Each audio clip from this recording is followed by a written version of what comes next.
Well, greetings, everyone. As always, it's good to see everyone and to be here and enjoy your fellowship.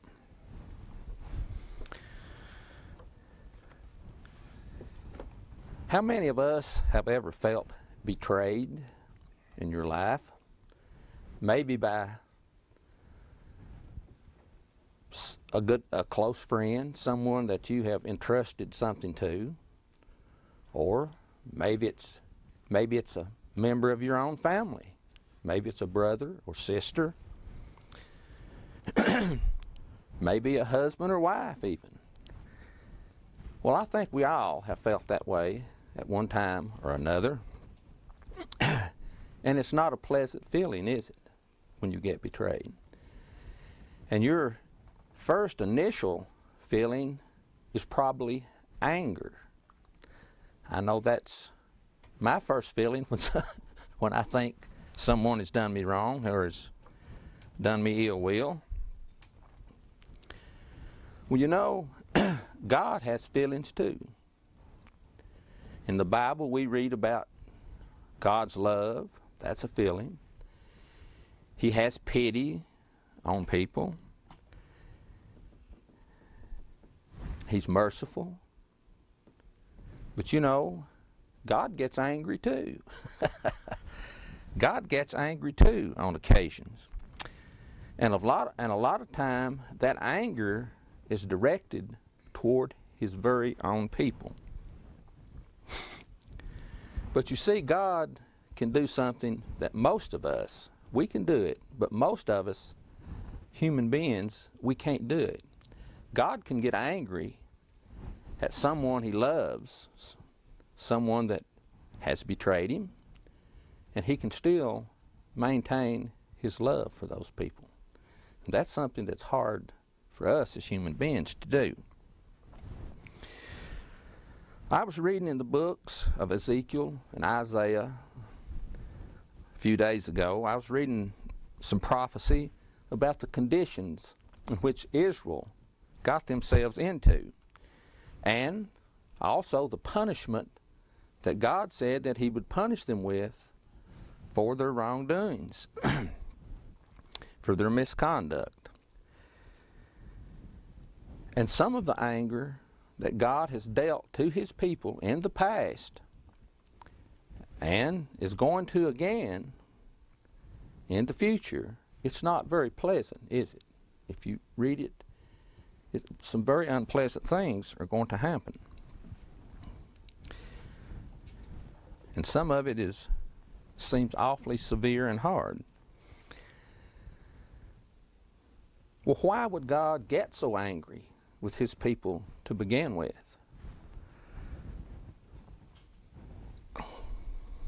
Why would God bring these terrible things upon His people?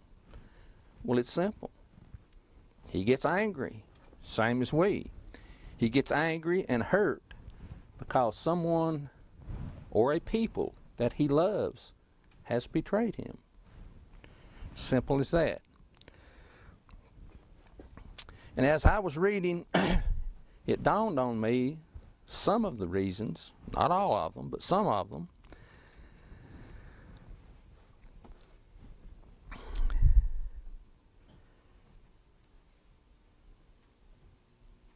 that the problems we face today as a nation, and a lot of time in the churches of God themselves, you know, it dawned on me why that we have a lot of these problems. I want us to start in Ezekiel, the 16th chapter, to begin with. And I want us to start here in order to get a feel of where we began as a people or a nation, and to see the love that God has for His people, the deep love that He has for His people. And this also applies to us today. But let's go to Ezekiel, the 16th chapter, starting in verse 1. It says, "Again the word of the Lord came unto me, saying, Son of man, caused Jerusalem to know her abominations. And Jerusalem here being, of course, a type of Israel. He says, and say, thus say the Lord God of Jerusalem. He says, your birth and your nativity is of the land of Canaan. Your father was an Amorite, and your mother was a Hittite. Now, I don't know if that's really true or not. That may be he may be allegorically speaking here, because as we go on through this, it reads kind of like a parable, which is an allegory. It's, you know, it's one thing said to portray a different meaning. But however, God compares his people here as being a people of mixed birth when they started. A mixed race of people. And he also shows us here how a self-righteous world looks upon such people. Now, some examples of that which we can relate to ourselves would be back in the 1800s. If a person, say, had a white father and an Indian mother, he was labeled as what? He was labeled a half-breed. And people looked down on him with scorn, and as if though he was worth nothing more than a dog. And also, if you had mixed blood of white or Caucasian and Negro, you were looked upon the same way. But that's a great injustice by the people doing the scorning, because we can't pick who our parents are, can we? We can't, as Mr. Stevens said, we can't choose who our kinfolk are. We just don't have that ability. So it's a great injustice by the people doing the scorning. If I did have something to say about my parents, they would have been rich. They would have gave me everything I wanted in life. And if I outlived them, they would have left me a great inheritance. But I didn't have any say-so about it. So here I am. And if I'd had all that, I probably wouldn't be here. So God is merciful in more ways than one. But we see here God comparing his people, or seeing his people as a people who were scorned and looked down upon by everyone else. Verse 4, and as for thy nativity, in the day thou wast born, your navel was not cut or tied, neither wast thou washed in water to supple thee. Thou wast not salted at all, nor swaddled at all. Now, I did a little research here, and I found out that in some of the older generations, they actually washed their newborn babies in salt water.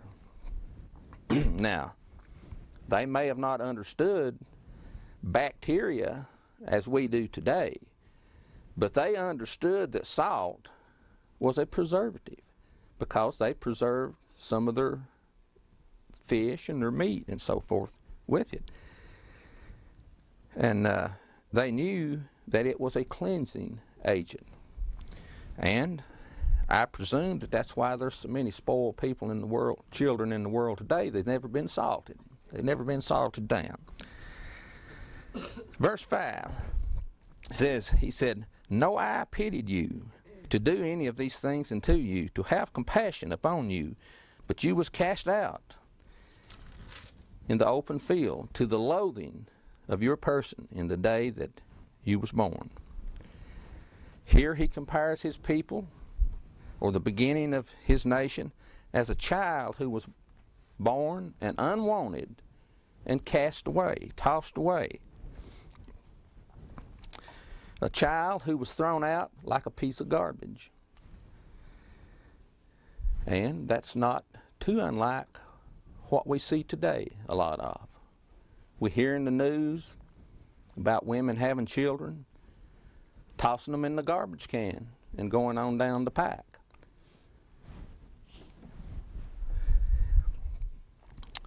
This was our beginning, folks.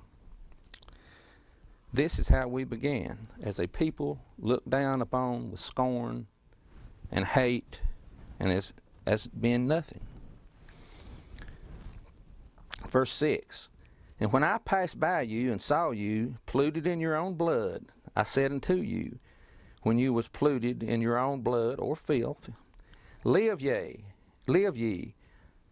I said unto you, when you was in your blood, live. I have caused you to multiply as the bud of the field, and thou hast increased and waxen great, and you are come to excellent ornaments. Your breasts were fashioned, and your hair has grown, whereas, or before, you were naked and bare.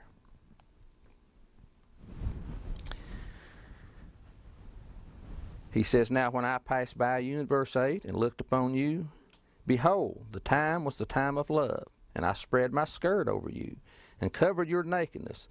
Yes, I swore unto you and entered into a covenant with you, said the Lord God, and you became mine. He says, when you became mature, I cleaned you up, and I married you, entered into a marriage covenant with you, and you became my wife, so to speak. Verse 9, then I washed you with water, I thoroughly washed away the blood from you, and I anointed you with oil. The oil here being also a preservative and representative of God's Spirit.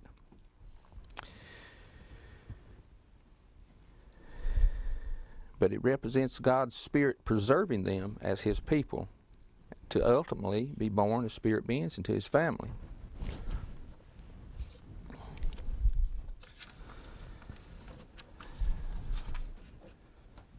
Verse 10,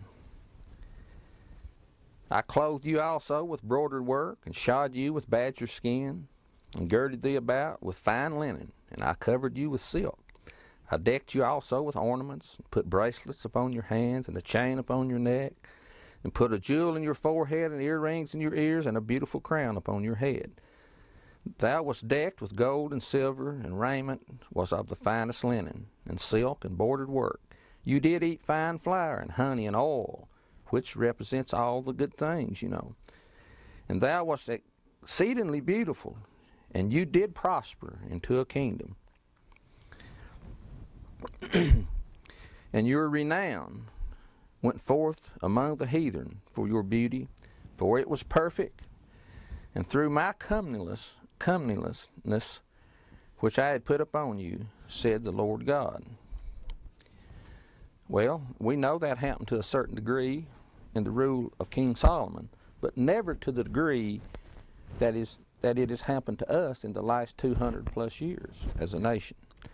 This prophecy is for us today as well as those in ancient times. God shows us here how He took us from being a filthy little infant who was scorned and thrown away and had pity from no one, to being the most beautiful and prosperous nation that this world has ever seen. And we think we did it. We think we did it all. But God says, no, He did it.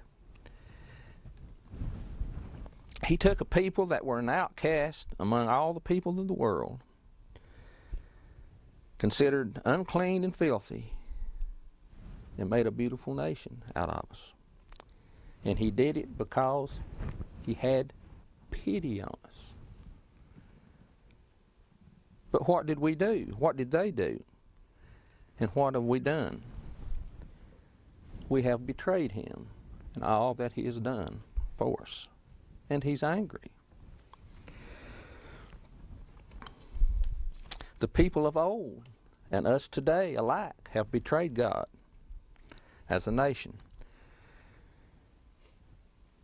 and want nothing to do with the one that saved us from certain death when we were cast out in the field as an unwanted child in our own filth and blood. We have rejected the leadership of God in favor of some man and eradicated God from all aspects of leadership as a nation. We have made it illegal to even mention God's name.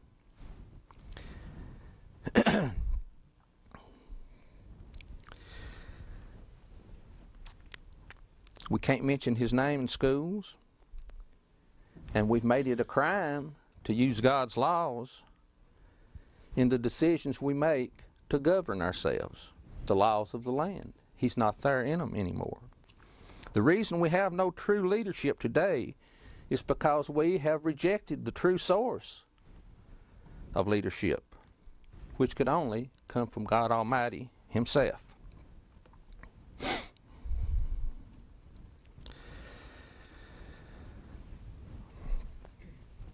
Our leadership has failed us, people.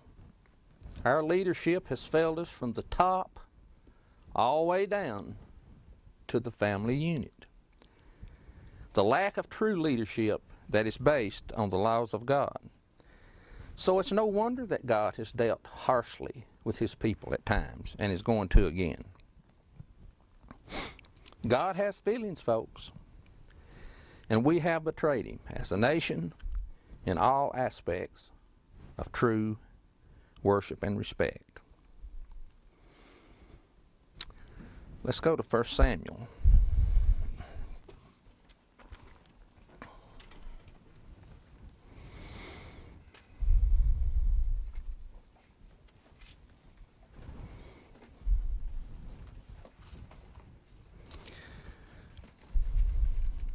If I can find it here.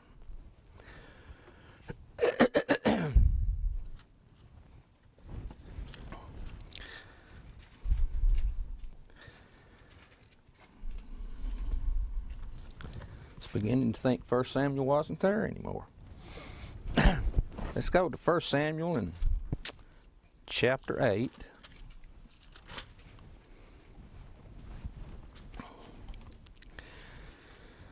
Now in 1 Samuel chapter 8, well, I'm not going to read it, but you know, we read the story of the first human king that the people of Israel had, King Saul.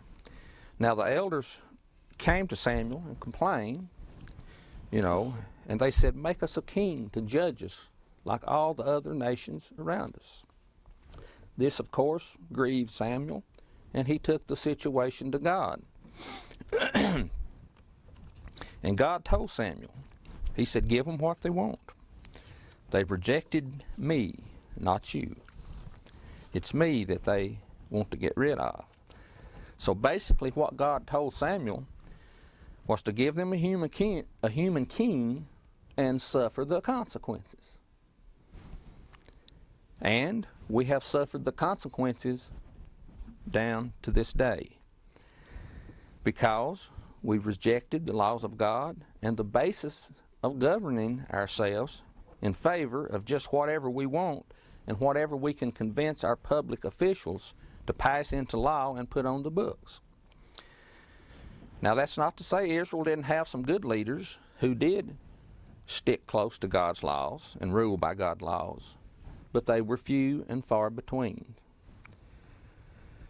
Read the books of 1st and 2nd Kings, and you'll see that when Israel had a good king that led them by God's laws, they prospered. When they didn't, they went into captivity. God punished them, and they suffered. Do we think we are any different in the eyes of God today? If we had a president and a Congress who would base their lawmaking on the precepts of God, would we prosper? Yes, we would, if they would base it on that, but they don't. We wouldn't be in the mess we're in as a nation.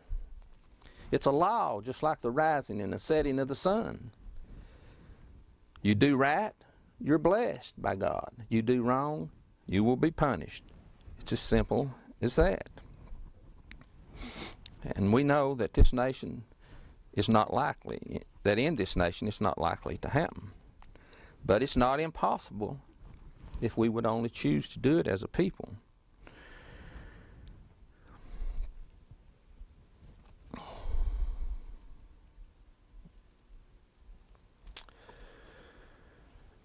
We have a government that's supposed to be by the people and of the people and for the people. But we must realize this kind of government cannot stand. This government cannot stand by being that way any more than any other government, because the governments of this earth are ruled by flesh and blood, physical people, and physical people are subject to the influences of Satan. That's why we've killed off a whole generation of our own people through abortion. And it's legal, people. It's on the books. It's law. It's okay. How many great scientists have we killed off? How many great inventors have we snuffed out? How many great composers of music have we destroyed? Simply because it's an inconvenience to have them around. It's legal for homosexuals to get married in, I think, about 8 states now. And soon it'll be all 50. You know, when one does something, eventually they all do it, because they have their rights, right? No, they do not have that right, because God says they don't have that right. God says it's an abomination. Ever consider why it's an abomination?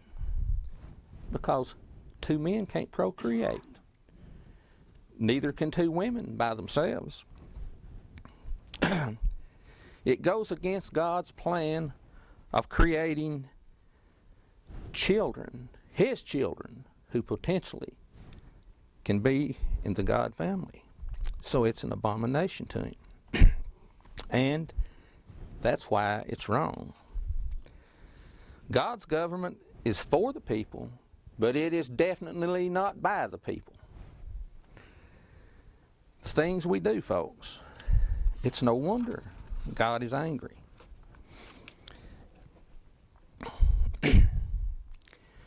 Well, as you read through the Bible, you can begin to understand when God punishes someone or a nation, the punishment always has to fit the crime.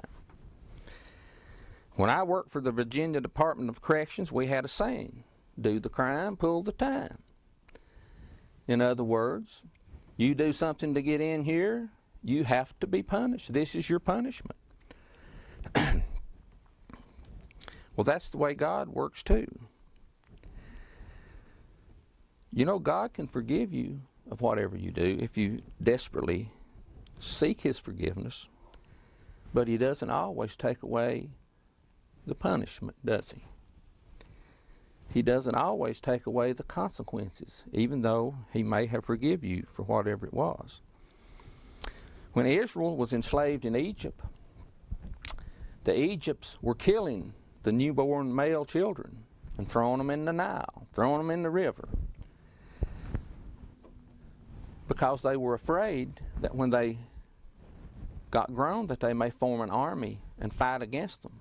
So this was their way of slave control, to keep their slaves in subjection. So what did God do when He brought the people out of the land of Egypt? He killed all of the Egyptians' firstborn. Didn't matter if they were infants or if they were grown men. He killed them. And in doing so, He destroyed the whole next generation of leaders and leadership in Egypt. He killed off all the people who had been groomed to be the next leaders of that nation, from the very highest to the lowest. The punishment had to fit the crime. And look at us as a nation. We were once an enslaved people.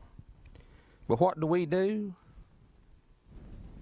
when we get mighty and powerful?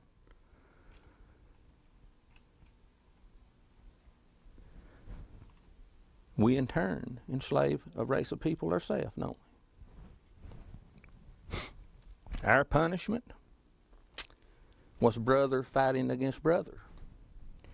We killed tens of thousands of our own people in the Civil War. But the punishment had to fit the crime. And sad to say, but a lot more people in this nation are going to die and be punished because we are killing the most, vulnerable of our population, the little children, unborn children, or children that is born and thrown away. And our leaders, from the pressure of the people, has made it legal to do so. What a shame. Isaiah.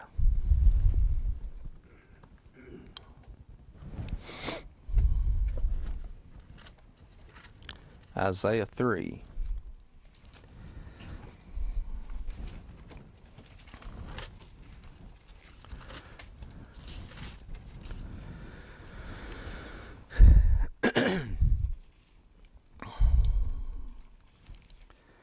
Starting in verse 12. As for my people, children are their oppressors, and women rule over them. O my people, they which lead you cause you to err and destroy the ways of your paths.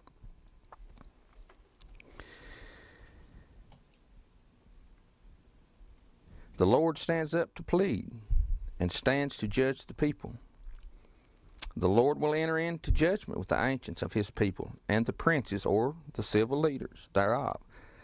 For you have eaten up the vineyard, the spoil of the poor is in your houses. What mean that you beat my people to pieces and grind the faces of the poor, says the Lord God of hosts? He says, verse 16, because the daughters of Zion are haughty and walk with stretched forth necks and wanting eyes, walking, menacing as they go, and making a tinkering with their feet. Therefore the Lord will smite with a scab the crown of the head of the daughters of Zion, and the Lord will discover their secret places. Let's see here.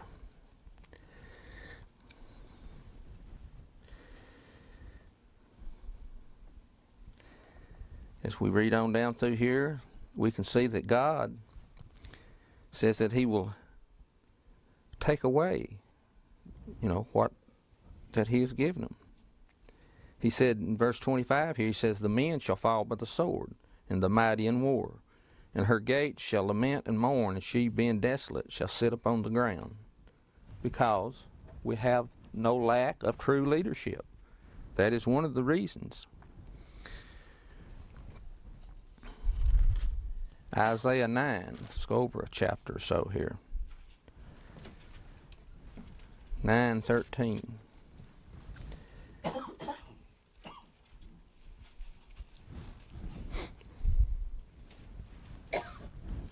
Says, for the people, verse 13, for the people turn not unto him that smite them, neither do they seek the Lord of hosts. Therefore the Lord will cut off from Israel head and tail, branch and rush in one day. The ancient and the honorable, he is the head, and the prophet that teaches lies, he is the tail. For the leaders of these people cause them to err, and they that are led of them are destroyed. That's what's happening to us. We're being destroyed. Our nation is being destroyed because we have no true leadership that will lead by the basis of God's laws.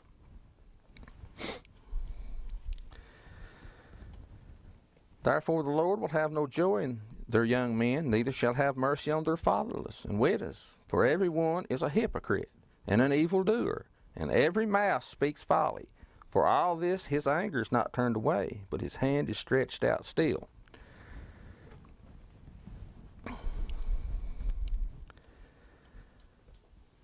Verse 19, though the wrath of the Lord of hosts is the hand of darkness, is the land darkened, and the people shall be as the fuel of the fire. No man shall spare his brother. And he shall snatch on the right hand and be hungry, and he shall sit on the left hand, but they shall not be satisfied. They shall eat every man the flesh of his own arm. Manasseh and Ephraim, that's us, and Great Britain, and Ephraim and Manasseh, and they shall be against Judah. We're going to turn against our own brother over there in the Middle East, and I think Mr. Shelton brought this out once before in a sermon. He says, for all this his anger is not turned away, but his hand is stretched out still. Let's go over a few more chapters. Chapter 32. And just read some of this stuff. And the Isaiah and Ezekiel is full of it. 32, verse 6. For the vile person will speak violently, and his heart will work iniquity, to practice hypocrisy, and to utter error against the Lord, to make empty the soul of the hungry, and he will cause the drink of the thirsty to fail. That's our leaders. That's what they're doing. The instruments also of the curl are evil, and that means a rude, hard person to get along with. That's what that means. He devised wicked devices to destroy the poor with lying words, even when the needy speaks right. No judgment, no true justice. But the liberal devise liberal things, and by liberal things shall he stand.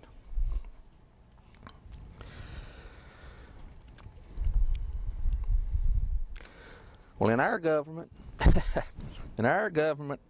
the Democrats are said to be liberals, right? And the Republicans are said to be conservatives. The Republicans claim to be against abortion. They claim to be against homosexual marriage and all this stuff. But you know, they never do nothing about it. They claim all this stuff, but they never do anything about it. So in fact, the whole government leadership is liberal. They all hide behind one sort of smoke screen or the other.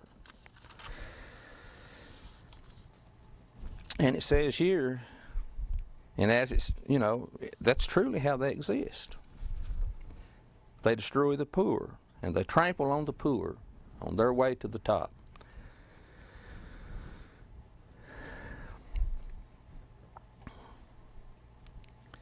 Now, the Bible is full of God's opinions about the leadership of His people. And human leaders in general. And naturally, we can't look at all of them. But let's go over to Micah and read just a little bit about God's opinion of the civil government. Micah 7. Verse 2. The good man is perished out of the earth, and there is none upright among men. They all lie and wait for blood. They hunt every man his brother with a net. That they may do evil with both hands earnestly. The prince, civil leaders, ask, and the judge asks for a reward, or bribes, you know. And the great man, he uttereth his mischief desires, so they wrap it all up, or rather they conspire together. And, you know, that's the way it is. There's no justice. Verse 4 is what I want you to notice. He says the best of them is as a briar. The very best is as a briar. Now, we all know what a briar is. It's something that pokes and gouges and sticks you and cuts you and causes pain and anguish. So the best of our leaders, that's what they are. They can only bring us pain and anguish and cause us to bleed. The best of them is as a briar. The most upright is sharper than a thorn hedge. In the day of the watchman, and thy visitation comes, now shall be their perplexity. So God says He's going to visit them and hold them accountable for that.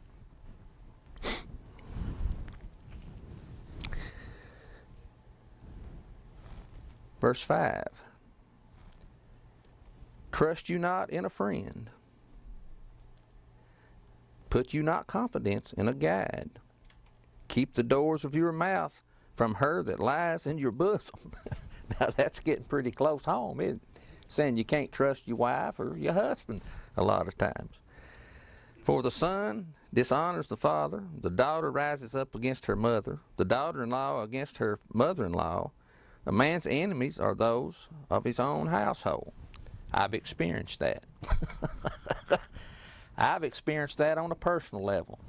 Many of you probably have too.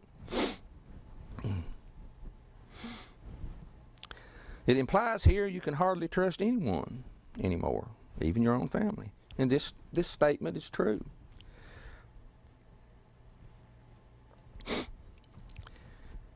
You can't hardly believe anything that anybody tells you anymore.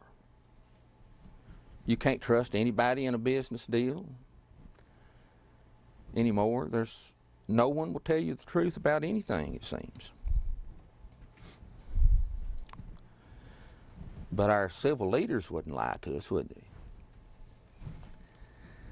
None of our leadership would lie to us. Well, our leadership people has failed us, our civil leadership. They have pushed God's laws aside and no longer include them in their governmental decisions. And He's eventually going to deal with them for it. Now, God doesn't lay all the blame on the civil leaders, though. There's another group of people He has some unpleasant things to say about, or has some unpleasant words for, and that is the religious leaders. And as you read through the gospel accounts, you'll notice that it's always the religious leaders that Christ had a beef with, or had confrontation with, because they were misinterpreting the laws of God for their own monetary gain. And they were oppressing the poor in the process. So, let's look at some of the words God has for these people.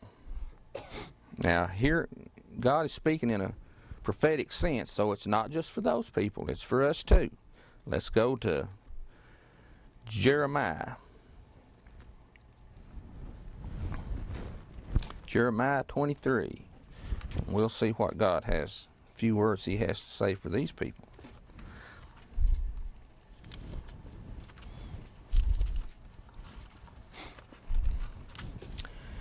Jeremiah 23, verse 1. He says, Woe be unto the pastors that destroy and scatter the sheep of my pasture, says the Lord. Therefore thus saith the Lord God of Israel against the pastors that feed my people. You have scattered my flock and driven them away, and have not visited them. Behold, I will visit you upon the evil of your doings, says the Lord.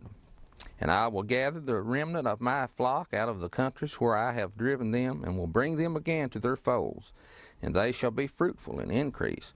And I will set up shepherds over them, which shall feed them, and they shall fear no more, nor be dismayed, neither shall they be lacking, says the Lord. Verse 9. Drop down to verse 9. It says, My heart within me is broken because of the prophets. All my bones shake. I am like a drunken man, and like a man whom wine has overcome, like a drunk person, because of the Lord and because of the words of His holiness. For the land is full of adulterers, for because of swearing the land mourns. The pleasant places of the wilderness are dried up. Their course is evil, and their force is not right. For both prophet and priest are profane. Yea, in my house have I found their wickedness, says the Lord. In my house, even among God's own people, among His own ranks, He says that He has found these type of people. Wherefore their way be unto them as a slippery ways in the darkness. They shall be driven on and fall therein. For I will bring evil upon them, even the year of their visitation, says the Lord. Well, all you have to do is turn on your TV, folks, to some of these so-called religious channels, And you can see these type of people that God is talking about. They're not teaching God's true laws and commandments. You'll never see one of them teach about the true Sabbath or God's holy days or any of that. You won't see that. They're not teaching that you must keep God's laws to be a candidate for salvation. What they're teaching is the very opposite. They're preaching to itching ears. They're preaching to what the people want to hear. And they're doing it for money. Not to help the people, not to truly help people, but they're doing it just for the money, to feed them their own selves. And you know, it's amazing, but people will actually pay you to tell you what you want to hear. And it's false religious leadership.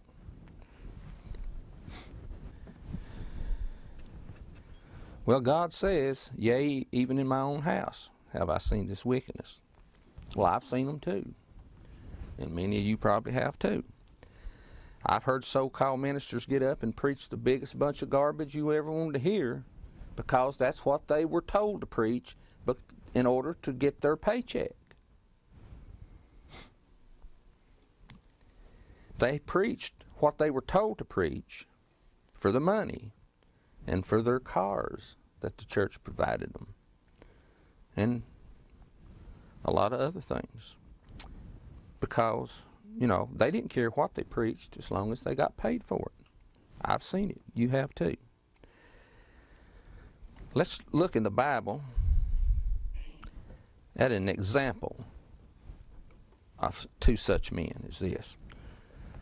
Let's go back to 1 Samuel again. 1 Samuel 1, let's see, and in verse 1, chapter 1, I guess. In the first verse here, it says that there was a certain man named Elkanah, and in the third verse says that this man went up out of his city every year to worship and to sacrifice to the Lord of hosts in Shiloh. Now, it doesn't say here, but it was probably one of the holy days. May have been the Feast of Tabernacles. We don't know. And in verse, as a matter of fact, this man was Samuel's father. Is who he was. Just a moment. I lost my place here. I didn't write down my verse that I wanted. Oh, yeah, verse 3 here. It says, And this man went up out of his city yearly to worship and to sacrifice unto the Lord of hosts in Shiloh. And the two sons of Eli, Hophni and Phinehas, the priest of the Lord, were there. But turn over in verse 2. In verse 12, it says, Now the sons of Eli were the sons of Belial. They knew not the Lord. The word Belial means worthlessness and ungodly and wicked. Here was two men in the office of the priest who were worthless and ungodly and evil people. They were occupying the office of the priest, but they were anything but. Verse 22 says, And Eli was very old, and he heard all that his sons did unto all Israel, and how they laid with the women that assembled at the door of the tabernacle of the congregation. And he said unto them, Why do you do such things? For I hear of your evil dealings by all these people. Nay, my sons, for it is no good report that I hear. You make the Lord's people to transgress.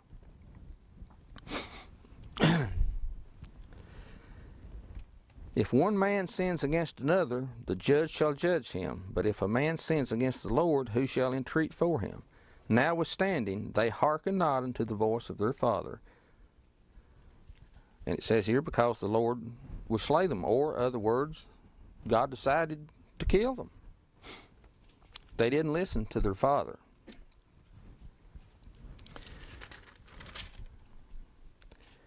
Turn over to verse 34 now. And this shall be a sign unto you, that shall come upon your two sons, on Hophni and Phinehas. And one day they shall die, both of them.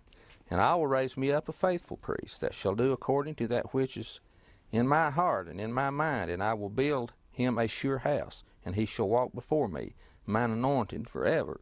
And we know that that prophet was Samuel. But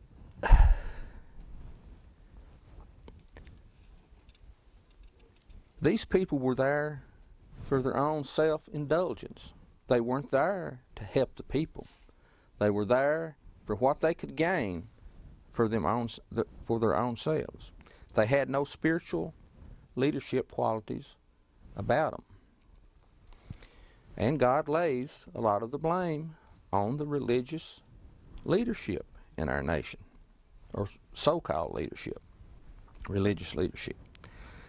So we've got bad civil leadership who refuse to use God's laws as the basis of their governing policies.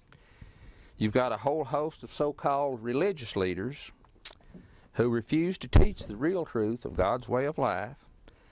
And we have so-called ministers, even among our own ranks at times, in the churches of God, who are there for their own prestige and to fleece the flock. Ministers who, by the way they conduct themselves, have turned some of God's people off. And when you turn people off from religion by your actions and your leadership, it's almost impossible to ever get them back.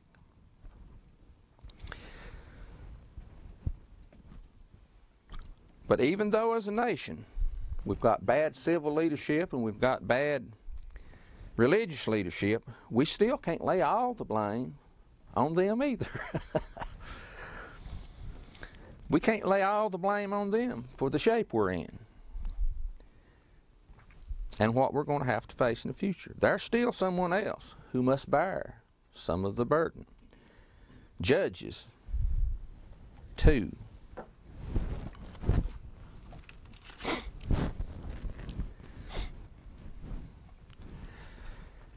Starting in verse 6. It says, And when Joshua had let the people go, the children of Israel went every man into his inheritance to possess the land. And the people served the Lord all the days of Joshua, and all the days of the elders that outlived Joshua, who had seen all the great works of the Lord that he had done for Israel.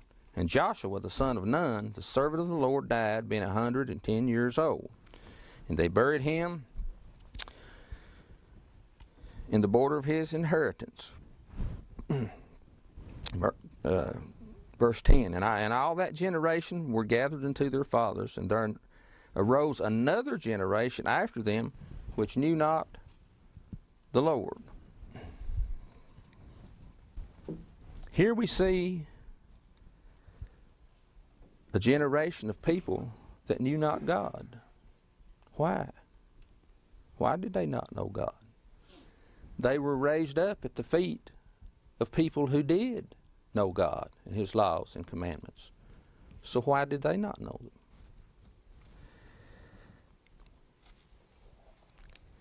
It says they did evil in the sight of the Lord and served Balaam. They forsook the Lord God of their fathers, which brought them out of the land of Egypt, and followed other gods, of the gods of the people that were round about them. And you know, this established a pattern for the nation of Israel ever since. It's because one generation failed the next generation. They didn't teach them about God's laws and commandments as God had instructed them to do. They didn't do that. So there was a breakdown at the family level as well as the civil level and the religious level. After Joshua died and the elders of that generation, everything come unglued. Did God just quit sending leaders to them? Did God not care anymore? Was the people somehow to blame? Yes, they were. They failed to teach the next generation.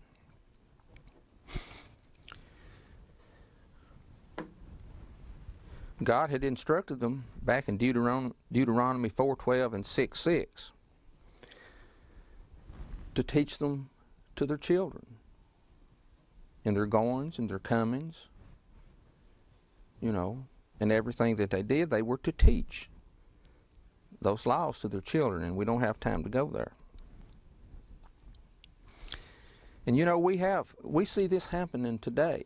We've got a whole generation of people that's coming up that knows nothing about the founding fathers even. They don't know what the founding fathers stood for. They don't know how that they involved God in creating this nation and their governmental structure. And I'm sure that the founding fathers, they probably didn't understand what we understand. But they did believe in God, and they involved Him in what they did.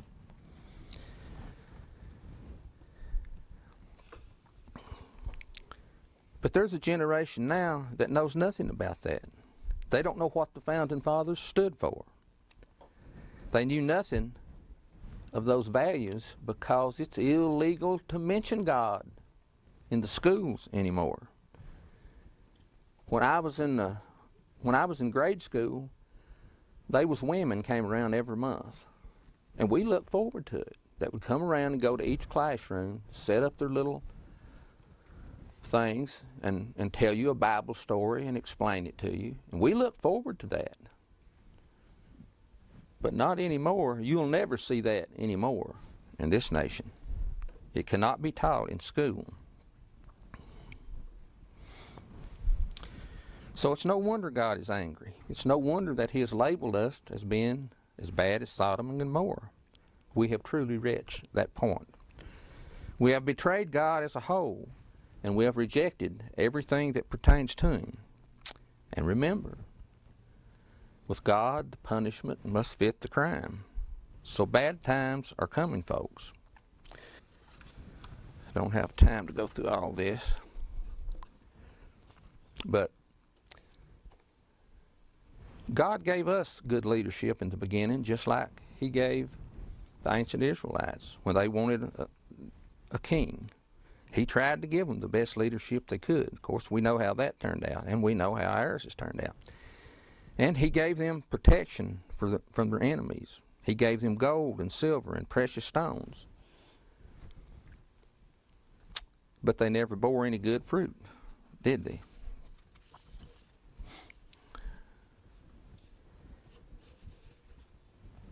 He gave us good pure water.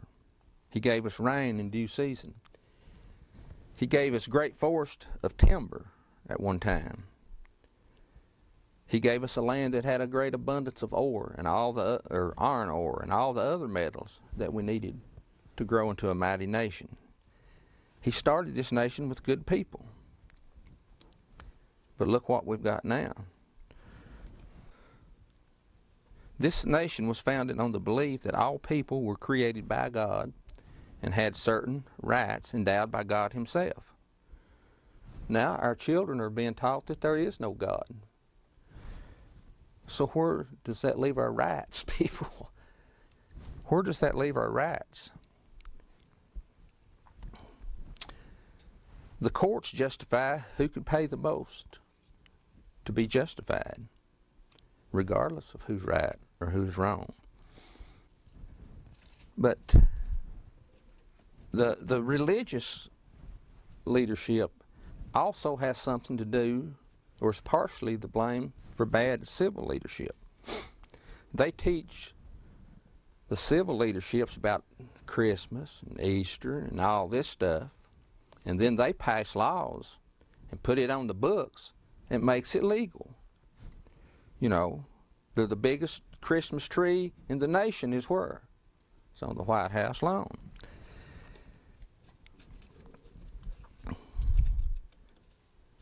Well, God says that he's looking for someone to fill in the gap. That's in Ezekiel 29:31, I believe. But it says that he found none. He could find no one to fill in the gap. And he can't find anyone to fill in the gap today. And he says because he can't, that the punishment will come. Well, in 11 more months, we're going to choose another president.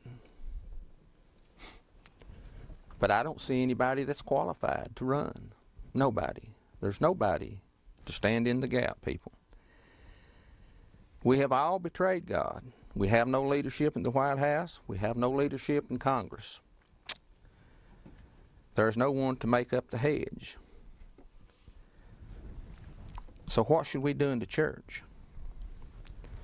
We need to pray, as David did. Purge me with hyssop, and I shall be clean. Wash me, and I shall be whiter than snow. Make me to hear joy and gladness, that the bones which you hast broken may rejoice. Hide your face from my sins, and blot out all my iniquities. Create in me a clean heart, O God, and renew your spirit within me. Cast me not away from your presence, and take not your Holy Spirit from me. Restore unto me the joy of your salvation, and uphold me with your free spirit. And if we do that, just maybe God will protect us all through it.